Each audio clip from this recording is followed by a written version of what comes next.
Baik. Bismillahirrahmanirrahim. Assalamualaikum warahmatullahi wabarakatuh.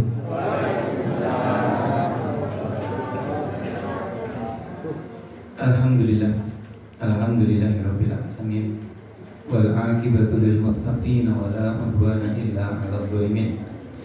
Nasyhadu an la ilaha illallah wahdahu wa nasyhadu anna Muhammadan 'abduhu wa rasuluh alladzi la nabiyya wa la rasula ba'dah. Allahumma fassalli wa sallim wa barik ala Muhammad wa ala alihi wa ashabihi ajma'in. Faqala Allah Ta'ala fil Qur'anil Karim, a'udzu billahi minasy syaithanir rajim. Ya ayyuhalladzina amanu taqullaha haqqa tuqatih wa la tamutunna illa wa antum muslimun. Wa qala fi ayatin ukhra, hafidhu 'alas salawati was salatil wusta wa qumu lillahi qanitin. Wa qala Rasulullah sallallahu alaihi wasallam li rajulin dakhala al-masjid fa shalla annahu qala fasalli fa innaka lam tusalli ila akhiril hadis, atau kama qala sallallahu alaihi wa ala alihi wa sahbihi wa sallam. Allahumma inna nas'aluka imanan la yartad wa na'iman la yanfad wa murafaqah nabiyyika Muhammadin sallallahu alaihi wasallam fi a'la jannati ya arhamar rahimin. Allahumma inna nas'aluka al-huda wat-tuqa wal-afafa wal-ghina. Allahumma alif baina qulubina wa aslih dhata bainina wahdina subulas salam. Allahumma subhanaka la ilma lana illa ma 'allamtana innaka antal alimul hakim. Bapak dan Ibu rahimani wa rahimakumullah ingkang kinurmatan, ingkang mugi-mugi sedaya ingkang rawuh dirahmati oleh Allah Subhanahu wa taala. Dalu menika ingkang sepindah izin ngemutaken dumateng sedanten bilih kita sedang berada di hari-hari yang terbaik selama Allah menciptakan langit dan bumi. Ada 10 hari terbaik Bapak dan Ibu yang Rasulullah katakan mamin ayyamin, tidak ada hari-hari al-amalus sholihu fihinna, yang nilai amal soleh pada hari-hari itu khairun wa ahabbu ilallah, lebih baik dan lebih dicintai oleh Allah min hadhil ayyamil usyur, dibandingkan 10 hari yang pertama di bulan Dzulhijjah. Tanggal pinten menika Bapak Ibu? Dzulhijjah? 3.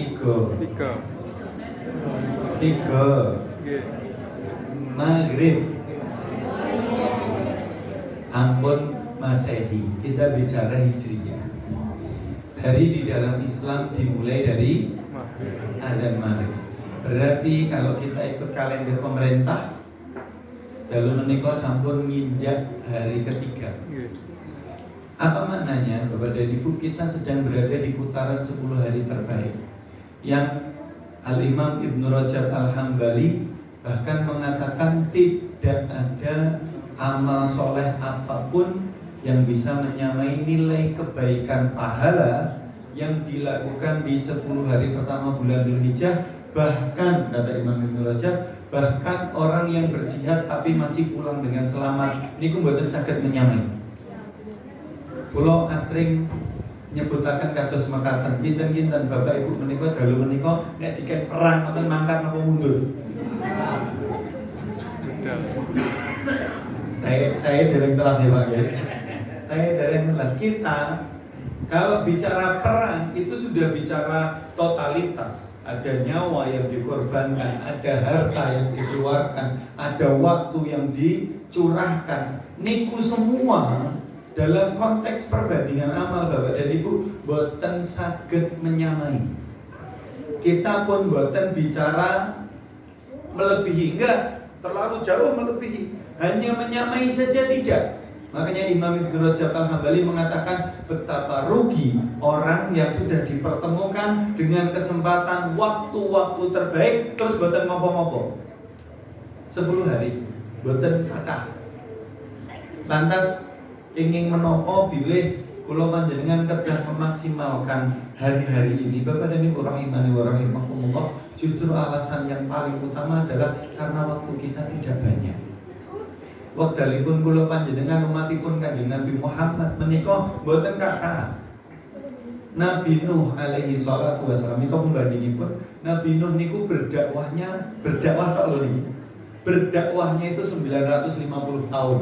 1000 dikurangi 50. Niku dakwahe. Dereng total umure. Lah nek akhirnya dibandingke kita nggak punya percepatan amal, biasa-biasa mawon. Umure umat Kanjeng Nabi Muhammad disabdakan oleh Kanjeng Nabi, wa umru ummati ma baina sittina ila sab'in. Umure umatku niku rata-rata swidak teng 70 napa swidak teng 50 niki. Rata-rata itu hanya 60 ke 70. Kalau dibandingkan, mungkin kalau panjenengan kalau cuma 60 ke 70 tahun, nggih nek niku salat kabeh, nggih nek niku ngibadah kabeh, niku nek dibandingke sing 950 jauh. Kalah kita.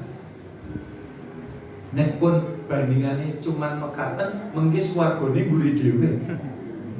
Ternyata di dalam hadis yang panjang tentang syafaat, justru yang akan pertama kali masuk surga berawal dari tafsir di dalam surat Az-Zumar ketika Allah mengatakan wasiqal ladzina taqaw rabbahum ilal jannati zumara, dan orang-orang yang bertakwa kepada Rabbnya, kepada Allah akan digiring masuk ke dalam surga berbondong-bondong.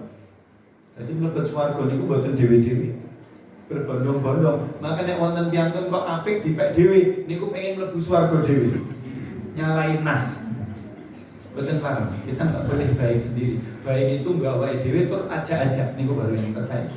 Tapi Allah melanjutkan hatta idza ja'uha wa futihat abwabuha. Sampai ketika mereka sudah berada di depan pintu surga, ternyata pintunya itu tertutup.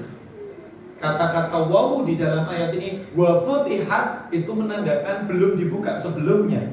Sedangkan firman Allah tentang neraka wasiqal ladzina kafaru ila rabbika wasiqal ladzina kafaru ila jahannam zumara, dan digiring orang-orang yang kufur kepada Allah menuju jahanam berbondong-bondong hatta idza ja'uha futihat. Ketika mereka sampai di depan neraka, futihat, ternyata neraka itu sudah terbuka pintunya, kantun bledeng mlebu. Iya kalau neraka. Makanya termasuk kok nek siang-siang panas niku Bapak dan Ibu, Kanjeng Nabi paring pangandikan wonten hadis fa inna syiddatal harri min fihi jahannam. Muanase ngentang-ngentang awan niku tersebab karena asepe neraka jahanam. Pun ngrasakne sithik-sithik. Supados menapa? Supados ngatos-atos ben boten kebablasan. Niku cuma ngrasakne asepe. Tur nek didadekne bahan bakare pripun? Nah, kita mengambil pelajaran panasnya terik matahari di siang hari niku karena asapnya neraka, nek asepe tok kados mawon. Mari kita berlindung supaya kita tidak masuk ke dalam. Sayangnya neraka itu dibuka. Hanya ditutup ketika Ramadan. Hanya ditutup ketika Ramadan. Itu kasih sayangnya Allah. Supados kula panjenengan luwih berpotensi masuk surga. Sedangkan pintu surga niku tertutup Bapak dan Ibu. Tertutup. Siapa yang pertama kali membuka? Rasulullah Muhammad sallallahu alaihi wasallam. Tur nek kinten-kinten Rasulullah sing buka pertama, sing mlebet pertama sinten? Ya mboten mungkin terus umat Nabi Adam, tapi mboten mungkin. Kenapa? Karena itu keistimewaan yang diberikan Allah kepada Kanjeng Nabi dan kepada umatnya. Justru tersebab karena kita berusaha beriman walaupun buatan kepanggih. Makanya dalam hadis yang panjang Rasulullah membanggakan orang-orang yang beriman di akhir zaman dengan mengatakan aina ikhwani, mana saudara-saudaraku. Para sahabat komplain, ya Rasulullah wa kaifa nahnu, wahai Rasulullah bagaimana dengan kami yang membersamai dakwahmu gitu. Apa kata Rasulullah? Kalian antumu ashabi, kalian itu sahabatku kata Rasulullah. Jelas-jelas nek badhe beriman ketok Kanjeng Nabi niku wajar. Ning justru luar biasa orang yang mau beriman padahal tidak melihat, tidak bertemu Kanjeng Nabi. Alladzi yu'minu bi wa lam yarani kata Rasulullah. Orang-orang yang mau beriman kepadaku tapi mereka tidak pernah melihat wujud tetap gelem iman walaupun orang ketemu. Niku oleh Kanjeng Nabi diberikan apresiasi. Ikhwan disebut dengan ikhwan. Ikhwan itu sederek. Kalau ashab atau sahabat niku konco, kinten-kinten konco kali sederek. Luwih utama sing pundi? Belum tentu, sederek adu mawon. Nggih napa mboten, Pak? Ane iki kula dateng mriki teng Tegalarung niki akur-akur napa eker-eker. Tetapi pangapunten Bapak dan Ibu, Kanjeng Nabi menyebutkan ikhwani, saudara-saudaraku, itu menandakan penghargaan yang sangat dahsyat. Nah, Bapak dan Ibu, harus ternyata kita perlu melihat kenapa kemudian kita menjadi yang spesial umatnya Nabi Muhammad itu. Satu, kita beriman padahal tidak melihat Kanjeng Nabi. Yang kedua, kan umurnya pendek. Betul, umurnya pendek-pendek. Pangapunten nggih Bapak Ibu, urusan ajal tidak ada yang tahu, betul nggih? Belum tentu yang tua duluan gitu. Nek pengen duluan nggih. Malah ecek-ecekan iki Pak. Tidak. Tetapi pendeknya usia dengan adilnya Allah, maka Allah berikan bahasanipun akselerasi pahala. Allah berikan percepatan nilai amal. Memang umurnya pendek-pendek, tapi diberikan potongan waktu yang kalau beriman, beramal di waktu itu pahalanya luar biasa. Contoh nomor setunggal, disukani malam yang terbaik, yang amal di dalam malam itu lebih baik dari 1000 bulan. Namanya malam. Oke, pertanyaannya jenengan mangertosi napa mboten kapan Lailatul Qadar? Nah, kalau kita bicara 10 malam yang terbaik dalam penciptaan langit dan bumi, itu semua ulama bersepakat itu 10 hari terakhir di bulan Ramadan. 10 hari terakhir. Kenapa? Karena di 10 hari terakhir itu tersimpan satu malam yang disebut dengan Lailatul Qadar, yang mana beribadah pada malam itu lebih baik dari 1000 bulan itu 83 tahun. 83 tahun lebih 4 bulan. Niku nek kepanggih ping 10 mawon, niku wis 834 nek ketemu. Ayo kepanggih napa mboten? Bapak, kan Rasulullah hanya mengatakan taharrau lailatul qadri fil ashril awakhir min Ramadan. Carilah atau usahakan untuk ketemu dengan Lailatul Qadar di 10 hari terakhir bulan Ramadan. Tidak dipastikan. Nah, Bapak dan Ibu benten nih, kalau malam itu Lailatul Qadar di 10 malam terakhir bulan Ramadan dan itu tersembunyi. Boten enten yang mangertosi. Tapi kalau siang itu 10 hari pertama bulan Dzulhijjah, sepanjang siang di 10 hari. Ayo, tersembunyi apa boten? Boten. Sampai-sampai Rasulullah di dalam hadis mengatakan tidak ada amal soleh pada hari-hari yang lebih baik dan lebih dicintai oleh Allah dibanding 10 hari pertama bulan Dzulhijjah. Ini kita masuk tanggal 3. Maka sahabat bertanya, walal jihadu fi sabilillah ya Rasulullah, apakah termasuk amalan berjihad di jalan Allah, berperang di jalan Allah niku tidak bisa menyamai amalan pada hari itu? Rasulullah menjawab dengan tegas, walal jihadu fi sabilillah, bahkan berjihad di jalan Allah tidak bisa menyamai amalan pada hari-hari itu illa, kecuali satu kondisi. Rajulun, seorang laki-laki, kharaja bi nafsihi wa malihi, dia keluar berperang membawa jiwa dan hartanya, walam yarji min dzalika bi syai', dia mati di medan perang, nembe nyamai. Saniki kula tanglet Bapak Ibu, 2 hari, hari Senin dan hari Selasa, nopo mawon yang dikerjakan. Berapa kali dinten lho niki. Pangapunten nggih, pangapunten. Bahkan pada tingkatan yang paling sederhana, misalnya kula panjenengan berinfak 500 rupiah saja di siang hari. Kula matur siang lho nggih. Siang niku kalau dia yang disepakati adalah dimulai dari terbit matahari sampai terbenam matahari, dari syuruk sampai adzan maghrib. Tapi ada yang berpendapat mulai subuh sampai adzan maghrib itu dihitung siang.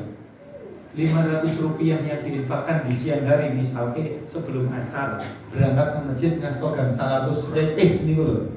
Niku terus diinfakkan mau di rumah boleh, mau di kota infak masjid Al-Ikhwan ini misalnya boleh. Itu secara nilai lebih utama dari wong sing perang, sing jihad mulai selamat.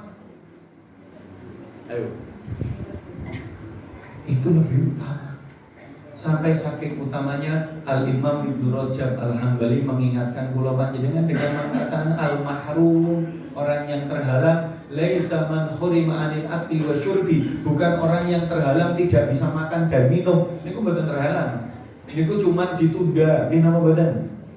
Yang terhalang itu kata Imam Ibnu Rajab Al-Hambali al-mahrum, orang yang terhalang adalah man hurrima ta'ah, orang-orang yang terhalang dari mengerjakan kebaikan atau amal soleh fi mawasimil khair, di waktu-waktu yang terbaik. Maka kalau kita kula panjenengan dipun tetapkan kepanggih dengan 10 hari yang pertama di bulan Dzulhijjah yang siang harinya nilainya sangat utama di mata Allah Subhanahu wa taala. Bahkan Rasulullah mengatakan dengan dua kelebihan, amal soleh di sepanjang 10 hari itu siang harinya itu lebih dicintai dan lebih baik di mata Allah. Dua loh, Pak. Lebih dicintai dan lebih baik di mata Allah. Terus apalagi yang harus kita tunggu dan kita hitung-hitung. Pak, Bu, Pak, punten. Kula panjenengan iku ngimun-ngimun pegale boten kathah. Maka nggo mari berlomba-lomba 10 hari ini jangan luput begitu. Engkang biasanipun salat duha kalih dadi sekawan. Nek iso yo 8. Sing biasane qobliyah dhuhure 2, 4. Karena memang qobliyah dhuhur itu 4 bukan 2. Ba'diyah dhuhur 2, qobliyah asar. Nah, jangan salah. Kalau qobliyah asar kaitannya dengan rawatib tidak ada. Tapi qobliyah asar umum ya, qobliyah asar tok 4 rakaat ada. Hadisnya sahih Bukhari Muslim dari Ibunda Aisyah, Rasulullah mengatakan rahimallahu 'abdan, Allah merahmati seorang hamba shalat qabla asri arba'an, yang salat sebelum salat asar, salat sunnah sebelum asar 4 rakaat. Dia sunnah qobliyah tapi bukan rawatib. Yang rawatib itu totalnya 12 rakaat. Ba'da maghrib 2, ba'da isya 2, qabla subuh 2, qabla zuhur 4, dan ba'da zuhur 2, total 12. Ini yang rawatib namanya. Apa rawatib itu? Yang mengiringi sholat-sholat fardu yang sunnahnya muakkad. Tetapi sunnah rawatib yang tidak muakkad sebelum asar 4 rakaat. Dan itu amalan siang hari yang oleh Rasulullah langsung dinaskan rahimallahu 'abdan, Allah rahmati. Wis mesti untuk rahmat. Ayo nek sak derenge asar salat napa mboten? Sing salah niku nek bar asar malah salat sunnah niku salah. Kenapa? Enggak ada salat sunnah bar asar. Enten napa mboten ba'diyah asar, Pak Bu? Mboten ada. Kalau ba'diyah asar justru enggak ada, tapi qobliyah asar ada, entah, tapi bukan yang rawatib nggih. Niki qobliyah biasa, 4 rakaat. Yang biasanya infak subuh 2.000 gangsal 1.000 sedasa 1.000 tambahi dhuwur asare. Kenapa? Siang. Pokoknya siang. Habis-habisan nih. Kenapa? Cuman entuk wekdal sedasa dinten. Niku pun hari yang ke-10 beda. Cuman 9 hari. Yang ke-10 benten. 1 sampai 9 saking nilainya prestisius, bahasanya apa gitu, berharga sekali. Al-Imam An-Nawawi sampai menyebutkan bagian daripada sunnah adalah puasa full 9 hari. Namanya puasa Dzulhijjah 9 hari, Pak Bu. Wah, udah 2 hari buatan posoi. Ini Senin Selasa, boleh nggak mulai Rabu? Boleh. Nggak harus full, nggak apa-apa. Yang penting piye carane nek iso poso. Kenapa? Karena Imam An-Nawawi berpendapat puasa itu merangkum segala kebaikan. Wong nek poso mesti ngati-hati kalih tutur katane. Wong nek poso mesti ngati-hati kalih tumindake. Leres sama mboten? Leres sama mboten? Posone karo rasan-rasan nggih to? Bu Pak pangapunten nggih, pangapunten. Kenapa puasa yang dipilih oleh Imam An-Nawawi? Justru di dalam hadis yang sahih Rasulullah nyebatakan fadilah atau keutamaan puasa. Rasulullah mengatakan man soma yauman lillah. Dalam riwayat yang kedua, man soma yauman fi sabilillah. Sing sapa wonge sinten kemawon berpuasa satu hari betul-betul karena Allah atau di jalan Allah, fadilahnya ba'adallahu wajhahu 'anil nari sab'ina kharifan. Allah akan jauhkan wajahnya dari jilatan api neraka sejarak 70 tahun perjalanan. Cerdas. Pun poso pinten-pinten Bapak Ibu. Ramadan pinten-pinten kalau wingi. Kalau yakin milih semua likur nggih to? Berarti nggih enten sing posone anyake melu keri bodone melu dhisik ngoten nggih enten. Enten teng mriki ya. Baik, Bapak dan Ibu mengapunten. Nanti kita cek Ramadan katakan antara 29 atau 30 hari. Subhanallah, panjang.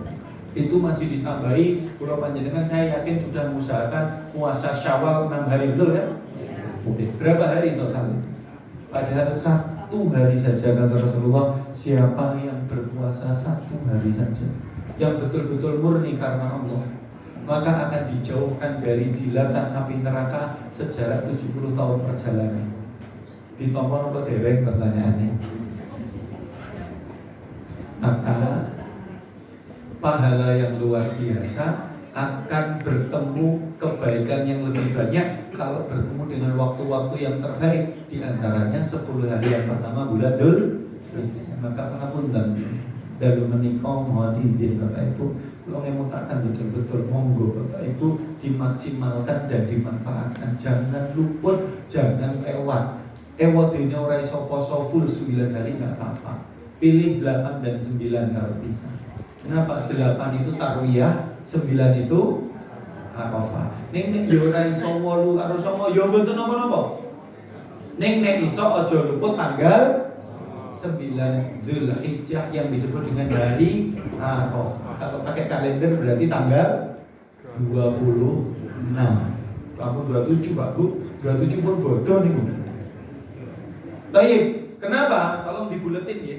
Ini kita bicara 10 hari dibagi 2, 9 hari yang pertama dan hari ke-10 yang berbeda. 9 hari yang pertama boleh full puasa. Itu pun boleh diisi dengan amal soleh yang lain yang sangat banyak. Zakat apa? Infaknya ditambahi, sedekahnya ditambahi, sholatnya ditambahi, jut raiso, mesemnya ditambahi. Loh, mesem niku ibadah, ampun diremehkan. Atau ketika berjalan di tengah jalan ada batu besar sing ngetok neng tengah-tengah, mbok mandek di pinggir ke. Loh kenapa? Jangan berpikir bahwa amal ini selalu yang besar, tidak. Hanya menyingkirkan batu dari tengah jalan yang mengganggu arus lalu lintas manusia, itu bisa mendatangkan ridhonya Allah. Di dalam hadis tentang Mi'raj, Rasulullah mengatakan ketika peristiwa Mi'raj, wa innila ra'aitu rajul. Aku melihat ada seorang laki-laki, kata Rasulullah dalam peristiwa Mi'raj itu, dipanggil menghadap kepada Allah ke Sidratul Muntaha. Rasulullah mengatakan aku melihat ada seorang laki-laki yataqallabu fil jannah, yang dia mondar-mandir di surga. Bahasa yang paling enak ini glundang-glundung di surga. Sebabnya nopo? Fi syajaratin, karena satu batang pohon, qata'aha min dhahri tariqin, yang dia potong dari tengah jalan.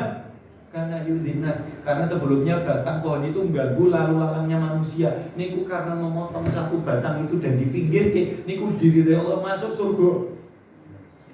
Artinya apa? Pangapunten 10 hari menika monggo apapun amalnya kerjakan. Jangan milih-milih. Nek ora iso infak mesem, nek ora iso mesem malah kerja bareng-bareng itu. Kalau nggak bisa mesem, bantu bisa mungkin. Ngapunten. Monggo kita boleh memilih amalan apapun yang kita mau. Yang biasanya buatan mesem kali tonggone mesem, yang biasanya ngerti tonggone nek awan-awan masih kangelan diwangi. Sing biasane ten Masjid Al-Ikhwan cuman teko salat mulih tambahi waktune rotok gasik nyapu. Loh beneran, kenapa? Karena kita nggak tahu amal soleh yang mana yang nanti lipatan pahalanya tidak terhingga. Nah, karena kebaikan itu 1-9 puasa. Kalau nggak bisa 8 dan 9. Kalau nggak bisa 9 tok. Kenapa 9 hari Arafah? Bapak dan Ibu, puasa Arafah itu hukumnya sunnah muakkad. Sunnah muakkad itu adalah sunnah yang sangat-sangat ditekankan. Bahkan Rasulullah mengiming-imingi pahala wasiyam wa Arafah. Puasa Arafah itu tanggal 9 Dzulhijjah. Ngapunten nggih, kula deklar rumiyin 9 Dzulhijjah, boten wukuf di Arafah. 9 Dzulhijjahnya sini ya sini, boten mriko. Mriko ya mriko, dewi-dewi. Jadi boten usah bingung, wan kudu bareng karo ning Arab, yo sinten sing mudhok nih. Puasa Arafah itu tanggal 9 Dzulhijjah di sini. Kapan tanggal 9-nya di sini? Itulah puasa Arafah. Kenapa? Karena syariat puasa sunnah Arafah Allah turunkan lebih dahulu 2 tahun sebelum syariat wukuf di Arafah. Jadi boten enten hukum kait langsung. Ning podo-podo tanggal 9. Sing tanggal 9 sing ora haji, ora teng Mekah, kita melaksanakan puasa sunnah Arafah. Tanggal 9 bagi orang yang berhaji, mereka melaksanakan wukuf di Arafah. Sampai memahami ya? Tanggal 9 itu Rasulullah mengatakan, aku berharap kepada Allah semoga puasa Arafah itu menghapus dosa setahun yang lalu dan setahun yang akan datang. Loh, poso sedino diampuni 2 ampun luput. Makanya kalau asrek gojeki ibu-ibu nih, ibu-ibu sing tamune moro-moro teko nih Bu. Lu terus kan nggak bisa puasa, nggak apa-apa. Tapi jenengan tilii sapa sing poso gandeng tangane jaluk posone sing jenengan aku ora poso ning bukone wae. Loh iya. Bapak-bapak juga boleh. Wah, kira iso ngene poso dhewe. Mending aku ngek ibu kalau poso. Loh itu pahalanya sama. Pahalanya sama. Memberi, siapa yang memberi berbuka orang yang berpuasa mendapat pahala yang sama tanpa mengurangi pahala orang yang berpuasa. Makanya nek ngertos enten sing poso parani. Ora trimo jak pacu ngono gelem. Betul, pangapunten nggih. Menika ujuk-ujukan kula. Artosipun nek wonten mangertosi ingkang siang dan ini siang Dzulhijjah, ambil pahalanya. Aku mbok ciprati pahalane gitu. Artinya apa? Kula pengen nyebataken menika dhumateng panjenengan supados kita bisa leluasa melihat potensi amal. Ngoten nggih? Sing biasane ning masjid ya cuman teko mat kolam ngo. Wah, ini kula dapat istilah ini. Komat teko salam lunga. Sing mat kolam ngo niki mbok ditambahi. Bibar salat lelenggahan wonten masjid. Pak Bu pangapunten nggih. Pangapunten. Al-Imam Ibnu Qayyim Al-Jauziyah bahkan mengatakan siapa yang pengen mendapat pahala dahsyat dan banyak ning carane praktis dan gampang. Sinten sing boten pengen? Pengen apa boten? Imam Ibnu Qayyim mengatakan sapa sing pengen entuk pahala sing akeh ning carane gampang-gamping, carane adalah nek bar salat lungguh sing suwi.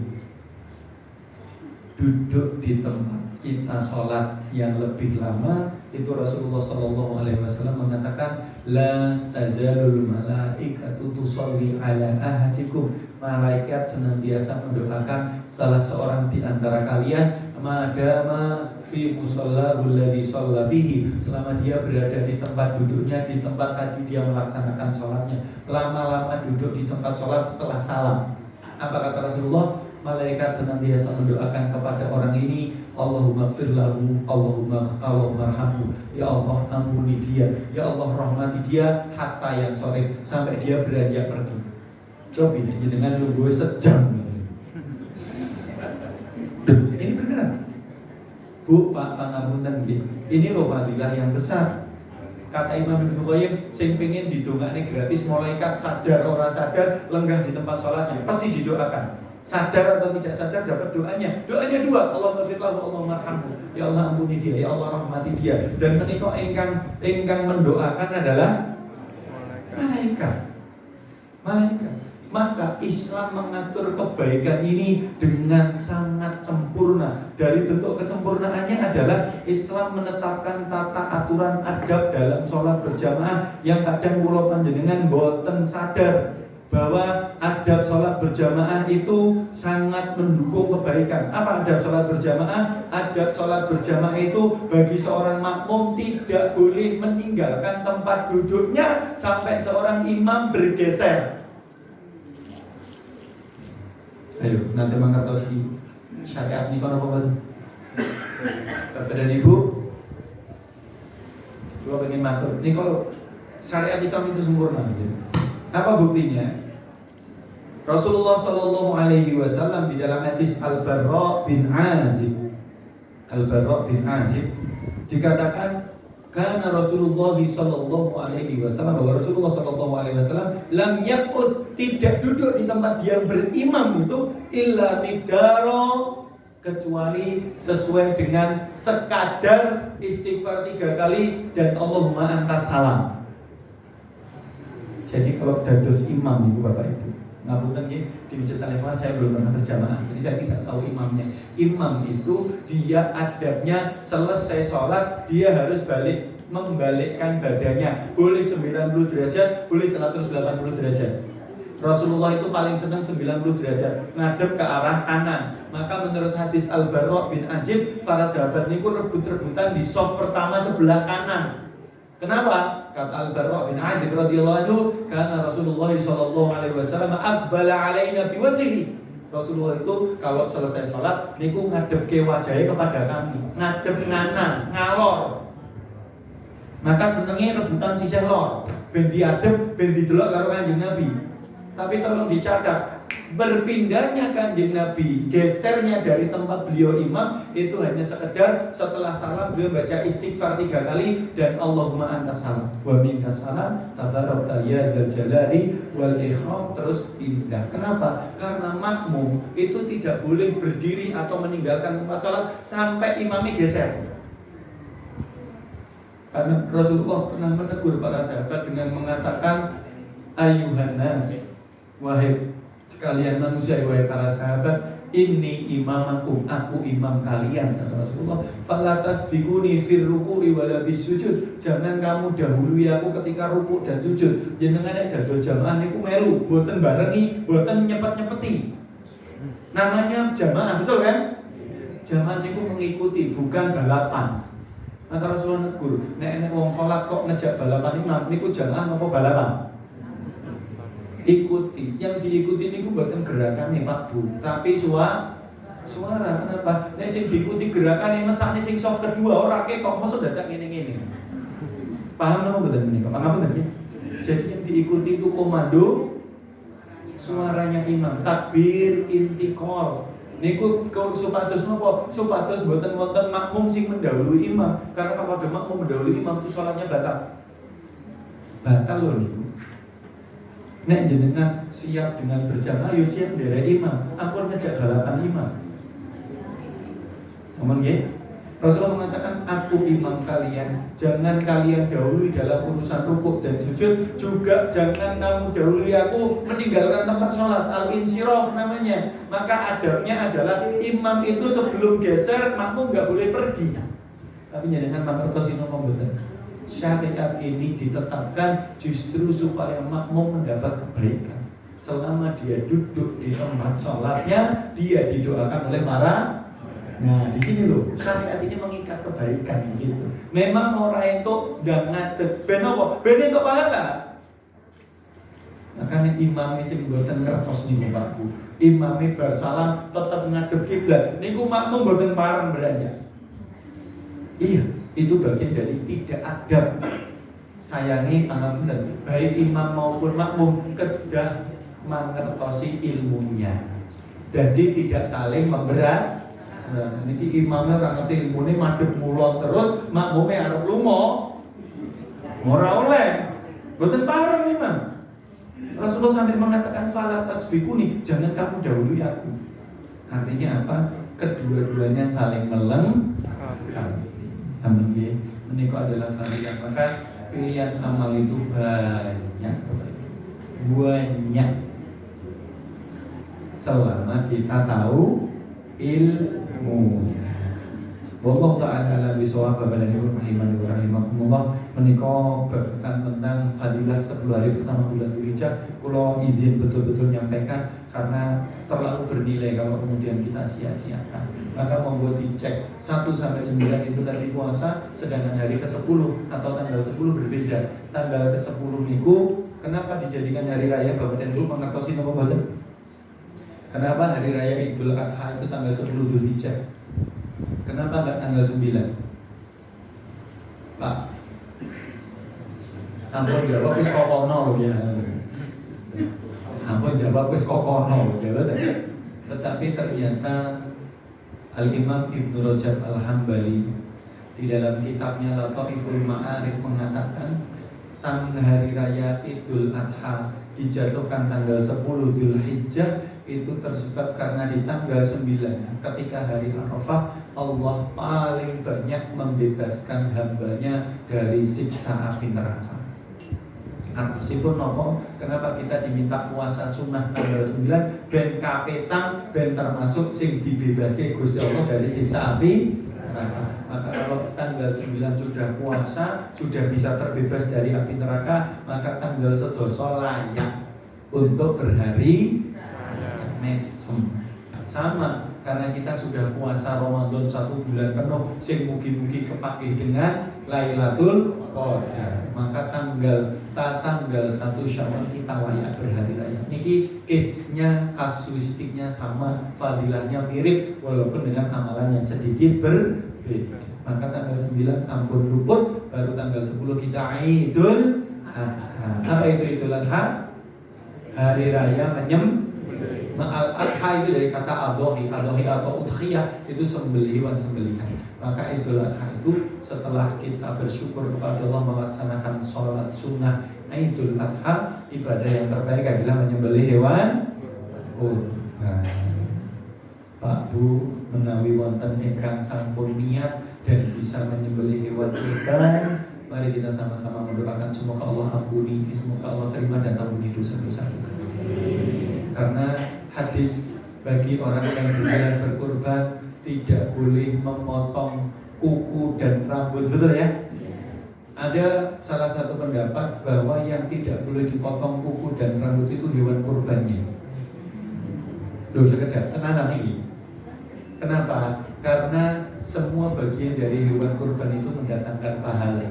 Setiap bulunya, setiap kukunya, maka nggak boleh dipotong. Sehingga kita sama-sama tahu bahwa hewan kurban itu harus dalam kondisi yang sempurna, tidak boleh cacat. Kenapa? Ben pahalanya terbaik begitu.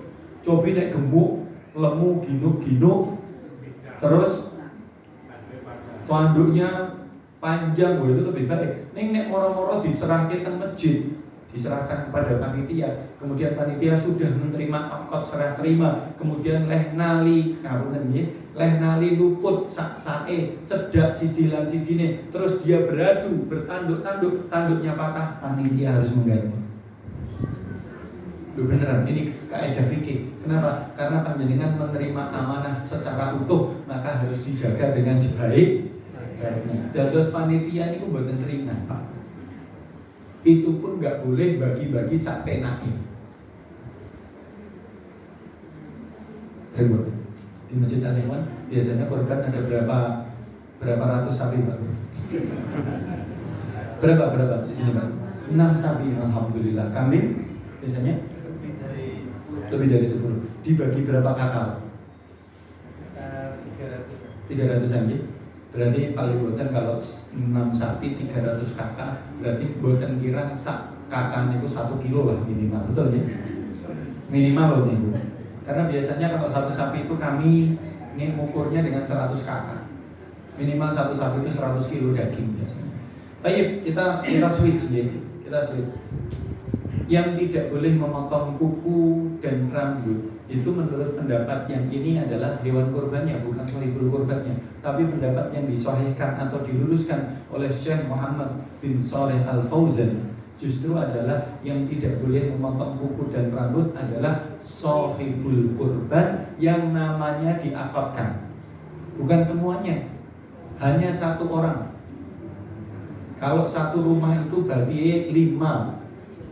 anggota keluarga, dia berkorban atas nama kepala keluarga si bapak misalkan, maka yang nggak boleh mutlak potong rambut dan kuku itu adalah bapak enggak. Yang lain boleh. Sampun O nih ibu, ini sampun I. Jadi yang nggak boleh potong kuku dan rambut itu yang namanya diakotkan. Kenapa? Supaya semakin dia tahan, maka semakin banyak anggota tubuh yang Allah selamatkan dari siksa api neraka.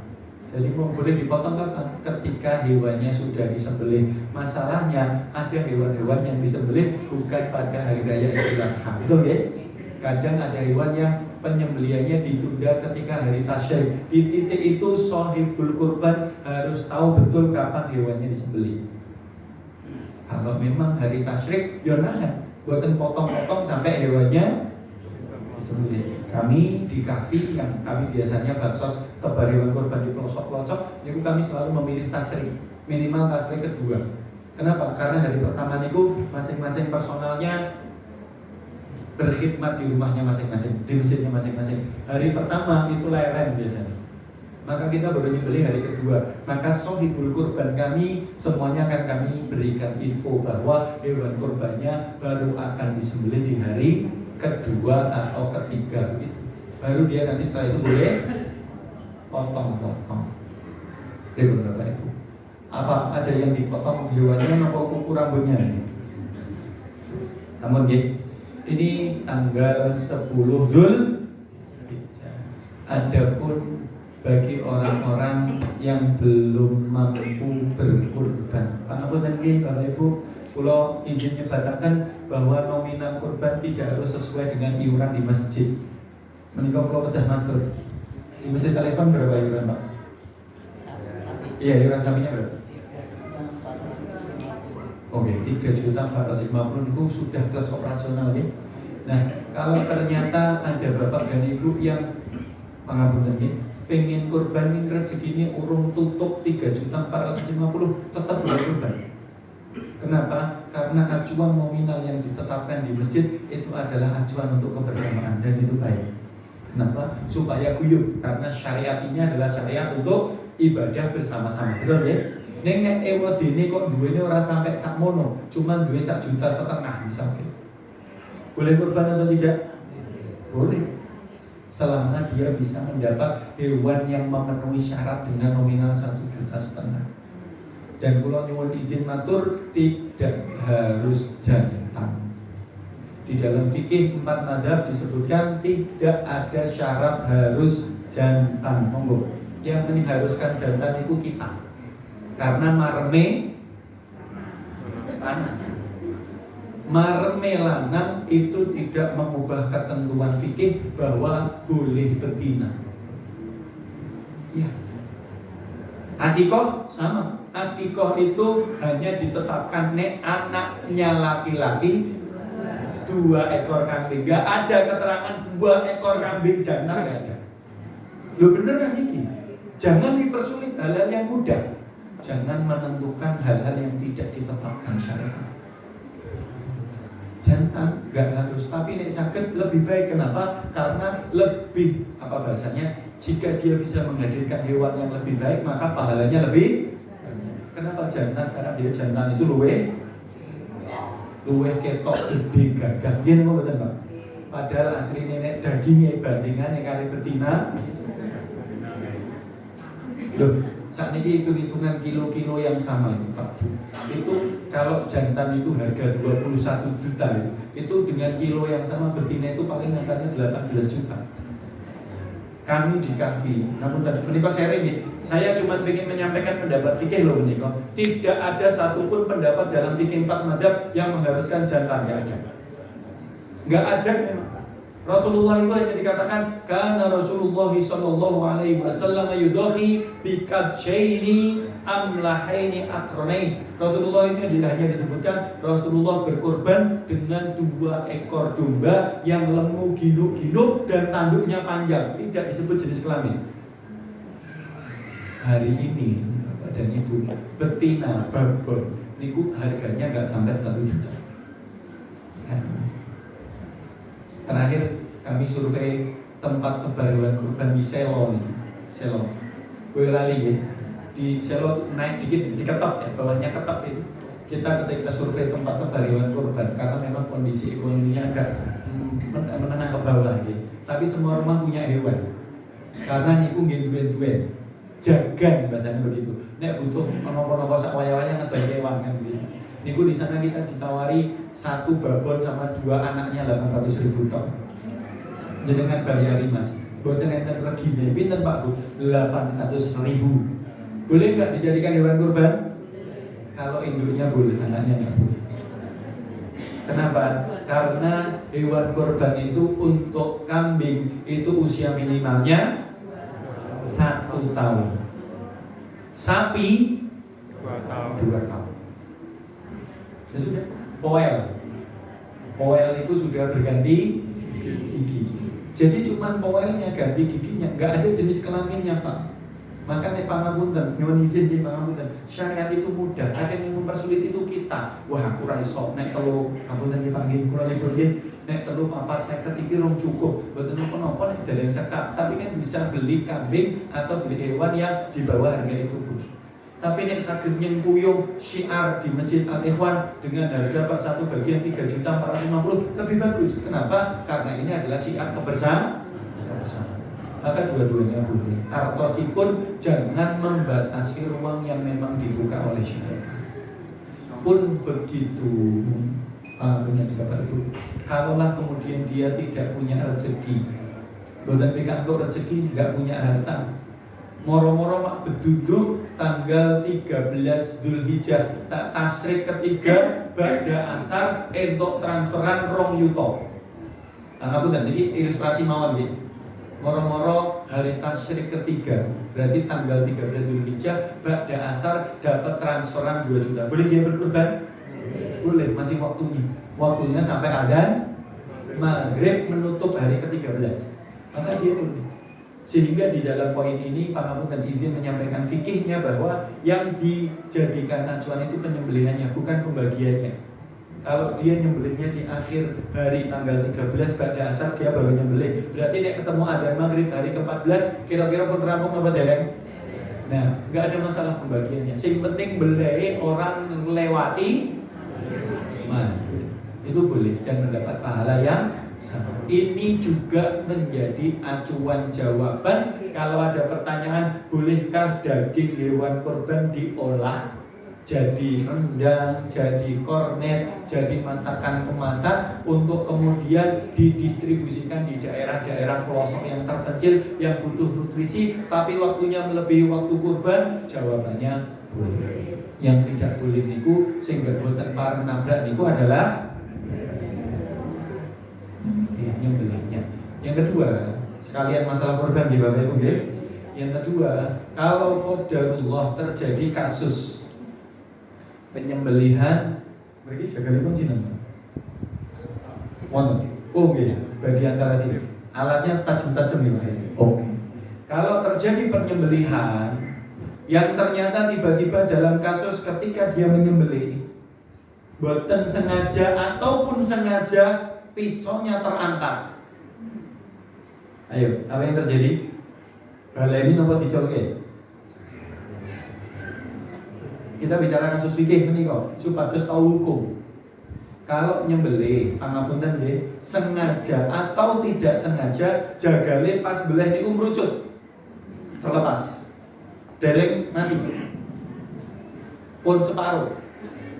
Pangapunten, pun separuh dereng mati merucut. Ayo dilanjut nomor boten. Pak Bu, lho niki fikih. Justru ini loh fikih, biar kita tahu dan tidak asal-asal memberikan hukum. Nanti kasus nomor boten mriki. Dereng nate nggih. Alhamdulillah di tempat kami pernah kasus. Kula teng perumahan Yusraya Indah Jaten. Kasusnya adalah dulu sesepuh masjid kami. Memang sepuh nih. Sampun sepuh sampun udur. Nek dulu nih zaman cek rasa-rasane tukang jagal menika. Tiba-tiba beliau itu mengambil pisau beleh. Beliau menyembelih. Dan yang disembelih sapi, Pak. minta dipegangkan, minta dipapakne, pun dipapakne, dia ayunkan pisau ini karena pun jebol. Satu kali ayunan ke bawah nih, dia buat narik, ngeten. Kalau narik kan ngeten, enggak dia apa ya namanya ini? Dia ngayun ngeten gitu. Dia ketika ngayun ke bawah, beliau jatuh terjengkang. Itu sapi sudah luka separuh, lepas. Pertanyaan saya, hukumnya bagaimana? Ini sembelihan, itu kaitannya dengan halal haram mas. Ayo, sembelihannya bagaimana? Kalau serius ini kalau jebak nih. Sembelihannya hukumnya makruh, tapi bukan dagingnya, tapi orangnya. Saya ulangi ya. Sembelihannya hukumnya makruh, tapi bukan dagingnya, orangnya. Jagale sing makruh. Artinya dia terkena dosa menyiksa. Jadi menawi dia merucut sengaja atau tidak sengaja, itu nggak apa-apa. Dianya yang dosa, dianya yang terhitung menyiksa. Tapi katun dilanjutkan karena masih waktunya. Beda kejobo, nopo kecuali nek dilukai sithik ditokne sampai kejar-kejar mati. Nah itu bangkai. Tapi kalau ini sudah dilukai separuh merucut, niku kan tuh dilanjutkan. Baik yang melanjutkan dia atau orang lain nggak ada masalah. Hukum dagingnya halal, hukum kurbannya sah, tapi jagalnya statusnya makruh atau dia mendapat dosa karena terhitung menyakiti. Disinilah kenapa harus menajamkan pisau dan harus orang sing ngerti toto corone sing beleh. Kenapa? Supaya tidak jatuh menyiksa. Kenapa Bapak dan Ibu kula kedah matur menika? Karena kalau tidak tahu ilmunya nanti takutnya dihukumi sebagai sembelian yang tidak sah. Maka kemudian tidak dilanjutkan, justru kemudian dibuang. Itu mubazir namanya. Pernah kejadian di salah satu SMA negeri di daerah Gunung Kidul. Qadarullah kami mengikuti peristiwanya. Jadi ada kepala sekolah, anak-anaknya diminta iuran belajar berkurban begitu, dapat 1 ekor sapi yang nyembelih Pak Polo. Iya Pak kepalanya. Pak kepala sekolahnya nyembelih qadarullah merucut. Ya seperti ini tadi kejadiannya merucut. Karena nggak tahu hukumnya, maka nggak berani dilanjutkan. Apa yang dilakukan? Sapi niku dipendem. Ya, sehingga Pak Polone ngetokne uang untuk membelikan sapi baru dan disembelih. Bapak dan Ibu ini loh, kenapa kita harus belajar hukum sebelum praktek? Karena hukum itu menentukan bagaimana keabsahan ibadah kita. Bu, Pak, dalam kasus menikah sembelihannya sah, dagingnya halal, tapi jagalnya secara hukum dia kena kemakruhan karena menyiksa. Maka kalau mau izin Pak alatnya tajam atau tidak, itu menjadi faktor.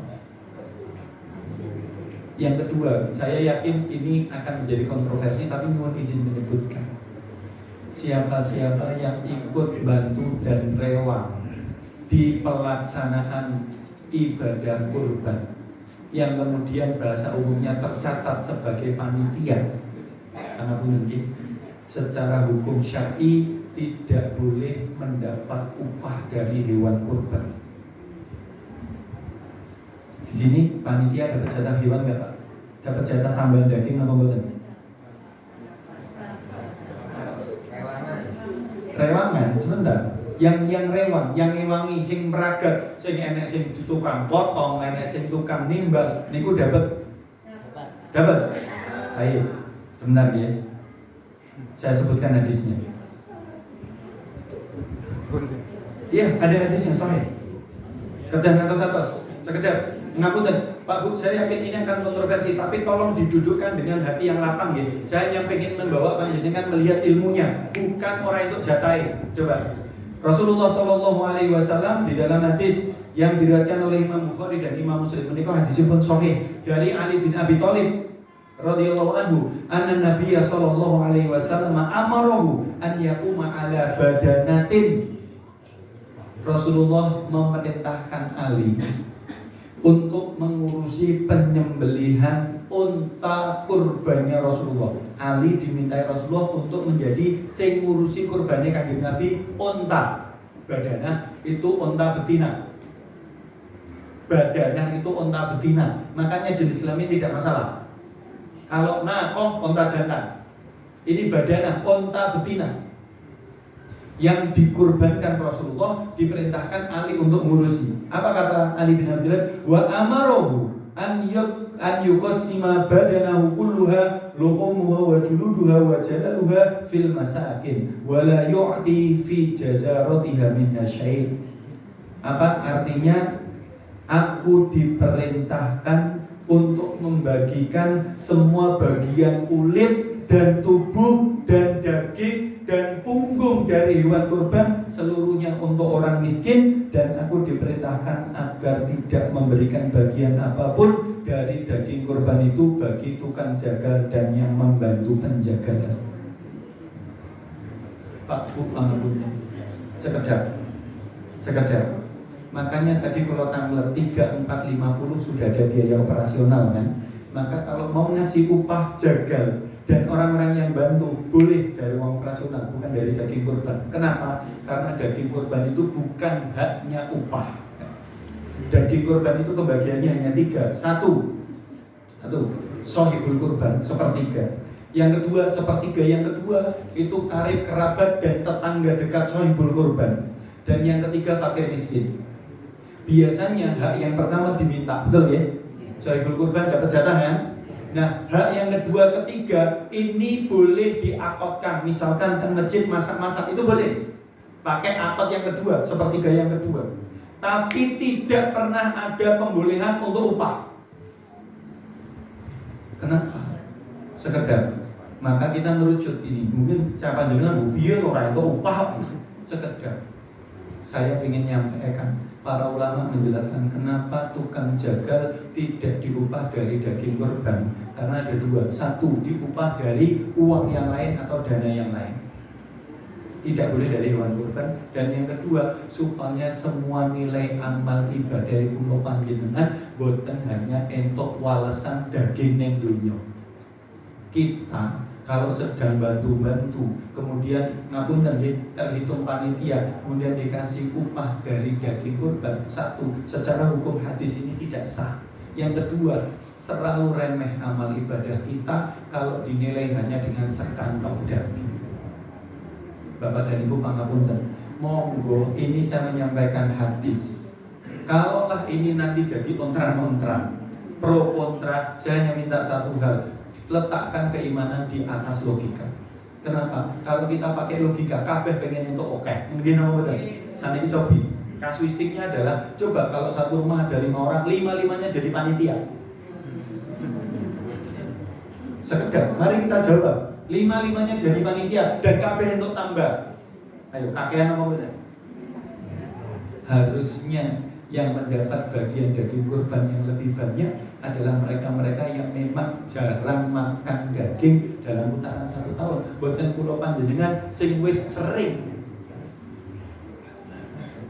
Di tempat kami ini kita sampaikan awal-awal dan menjadi diskusi sangat panjang, mohon izin ya.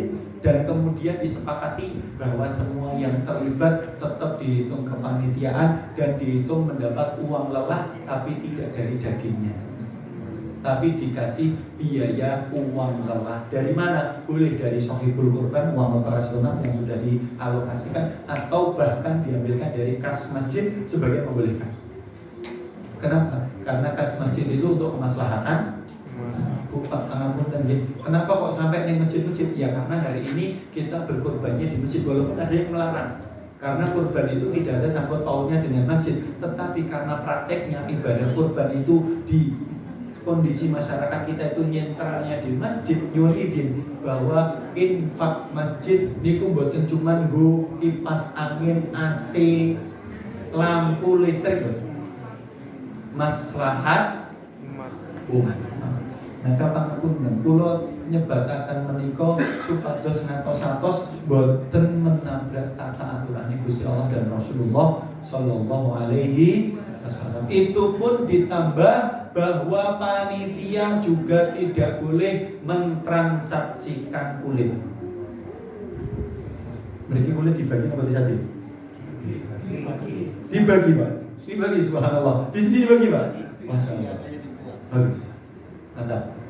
Cuma masalahnya adalah kalau dibagi kulitnya kadang tidak bisa termasak atau diolah dengan baik. Maka kalau kemudian kulit itu tidak dibagi, diutuhkan, boleh, tapi diapotkan, dihibahkan atau diberikan kepada yang membutuhkan, fakir, miskin, atau siapapun yang membutuhkan. Yang transaksi dia, bukan panitia. Panitia nggak boleh transaksi. Ini, adapun yang menerima daging kurban atau bagian dari hewan kurban, kalau dijual boleh atau tidak? Dengan salah. Kalau dia sudah menerima, badai dijual, badai di bakso, badai di sate, boleh. Kalau sudah diserah terima, bisa dipahami gitu? Panitia tidak boleh ngapa-ngapain, dia hanya mengatur. Sama ya. Tapi kalau sudah diserah terimakan, seperti kulit tadi misalkan, tidak dibagi, misalkan kasusnya betul dibagi, ini sudah diserahkan ke pangapunten, fakir miskin nih, satu kulit untuk jatah 5 orang, ini jatah panjenengan berlima, serahkan aja sama mereka, biarkan mereka yang transaksi, boleh. Misalkan panitia memfasilitasi undang tukang beli kulit misal, boleh, tapi dia nggak boleh transaksi, memfasilitasi tok boleh, bisa dipahami ya. Yang tidak boleh adalah karena panitia. Tapi kalau daging itu sudah berpindah ke pemilikan, katusnya panjenengan sampun pikantuk kurban, iku badhe jenengan sate, semur, gulai, dijual? Kenapa? Karena sudah berpindah ke pemilikan. Disinilah beberapa fikih-fikih tentang kurban ingkang nyuwun pangapunten. Kadang kita perlu kupas dan bahas dengan hati yang lapang. Bu, Pak, pangapunten sangat ya. Apa nilainya satu bungkus daging itu kalau justru dia menggugurkan pahala amal kita? Contoh, saya nabrak yang kedua nih, nabrak oleh panitia zakat fitrah. Saya nanya, panitia zakat fitrah itu panitia zakat atau amil zakat? Oke, panitia ya. Boleh nggak dia mengambil bagian zakat fitrah? Boleh atau tidak? Kalau dia jadi panitia, ngambilnya karena asas panitia tidak boleh. Karena dia bukan amil. Yang boleh dapat zakat itu amil. Dia bukan amil. Amil itu kerjanya setunggal tahun Bapak Ibu. Nyen susi omah per omah, sing hartanya sampai nisab siapa, yang sudah haul siapa, itu amil. Tahun kerjanya, maka layak dia mendapat jatah dari zakat. Sedangkan panitia zakat itu bukan amil, adalah orang yang beramal untuk mensukseskan syariat zakat fitrah. Maka dia nggak boleh ngambil. Kalau dia maksa ngambil dalam kondisi dia bukan klasifikasi fakir dan miskin, niku memang dia bukan fakir dan miskin, tapi miskin hatinya. Iya, karena yang mendapat zakat fitrah itu fakir dan miskin. Di situ loh Bapak Ibu, supaya kita pahala amal kita tidak gugur hanya dengan sekresek beras atau sekresek daging. Pangapunten, nyuwun pangapunten. Yang lebih kita harapkan adalah pahala di sisi Allah. Allah mengatakan di dalam ayat, wa ma indakum yanfad. Apa-apa yang ada di sisimu itu habis. Nek jenengan angsal daging kali kilo nek dimasak kelas apa badan? Kelas. Tapi Allah lanjutkan, wa ma indallahi baqin. Sedangkan apa-apa yang ada di sisi Allah itu kekal abadi, pahala yang sangat banyak. Maka memang pun dan berpilih kula dalam menikah beberapa hal yang mungkin baru atau masih perlu didiskusikan. Intinya pun kula hanya ingin mengajak kita semua mendapat pahala yang wallahu ta'ala alam bisawab dan Allah ajmain. Wallahu muwaffiq wa muwaffiq wa badani wa rahimani wa rahimakumullah. Kata dengan satu kalau terakhir yang pangapunten sepindah malih kalau ternyata masih ada perbedaan pendapat dan apa yang kami sampaikan boleh panjenengan jadikan pembanding juga, diperbolehkan. Wallahu ta'ala alam, yang dibandingkan